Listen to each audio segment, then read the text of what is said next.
പുറത്തിങ്ങനെ snow വീണ് കിടക്കുന്ന കണ്ടിട്ട് ഒരു സമാധാനമില്ല വീടിനകത്ത് ഇരിക്കാനായിട്ട്. അപ്പം ഞാൻ വിചാരിച്ചു ബീഫില്ല വീട്ടിൽ, ആ കടയിൽ പോയി കുറച്ച് ബീഫ് മേടിച്ച് നമുക്ക് കറി വയ്ക്കാമെന്ന് വിചാരിച്ചിറങ്ങി. നമ്മുടെ വീടിൻ്റെ നേരെ ഓപ്പോസിറ്റുള്ള ഒരു ചെറിയൊരു പാർക്ക് പോലത്തെ ഒരു സ്ഥലം കേട്ടോ, നല്ല ഭംഗിയുണ്ട് കാണാനായിട്ട്.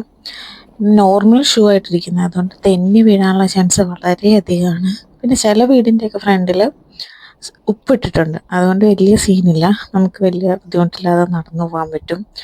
പിന്നെ കാറുകളും അധികം വണ്ടികളൊന്നുമില്ല, റോഡ് ഫുള്ള് സ്നോ ആയത് കാരണം മിക്ക ബസ്സും ഒക്കെ ക്യാൻസൽ ചെയ്തു. നമ്മൾ ആക്ച്വലി ഐഫിൽ ടവറിൻ്റെ അങ്ങോട്ട് പോകാനിരുന്നതാണ് ഇന്ന്, പക്ഷെ ബസ്സൊന്നും ഇല്ലാത്ത കാരണം പിന്നെ വേണ്ടാന്ന് വെച്ചു. ഇന്ന് സ്കൂളും കൂടെ ഉള്ള ദിവസം, അപ്പോൾ ഈവനിങ് ആകുമ്പം എന്തായാലും സ്കൂളിൽ കുട്ടീനെ വിളിക്കാൻ പോകണം, തിരിച്ചെത്താൻ പറ്റത്തില്ല കറക്റ്റ് ടൈമിൽ.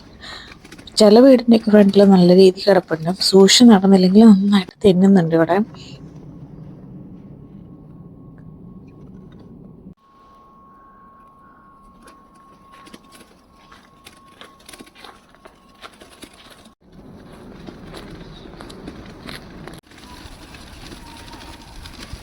ഇപ്പോൾ വീടിൻ്റെ അവിടെ നിന്ന് ഒരു 1 കിലോമീറ്റർ ഉണ്ട് നമ്മുടെ കടയിൽ അങ്ങോട്ട്.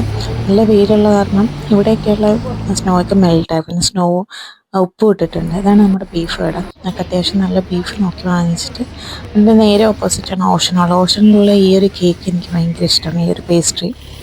സ്കൂളിൽ നിന്ന് 11 മണി ആയത് കാരണം സ്കൂളിൽ നിന്ന് കുട്ടികളെ വിളിക്കാനുള്ള ടൈമായി.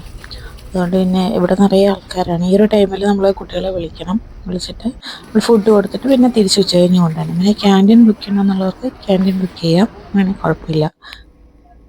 അത്യാവശ്യം നല്ല രീതിക്ക് തണുക്കാൻ തുടങ്ങിയിട്ടുണ്ട്, കൈയൊക്കെ നല്ല ഫ്രീസ് ആവാൻ തുടങ്ങി.